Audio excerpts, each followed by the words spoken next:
Here I have HUAWEI Enjoy 20 SE, and today I'm going to show you how to insert SIM card and SD card into this device. So for this operation you will need this kind of tool to eject the SIM card and SD card slot, which is located here at this edge of your device. So what you have to do is to just put a device inside the hole on the slot.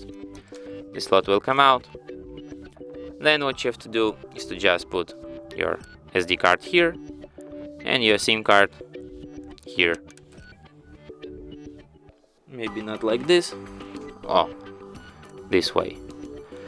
And then put it back inside your device. As you can see, it immediately requires a PIN code to my SIM card, which is the proof that SIM card is read. Let's enter my PIN code. And to prove you that SD card is also read, firstly I have to go to the settings and change language back to English, because I guess you want to understand what is written here.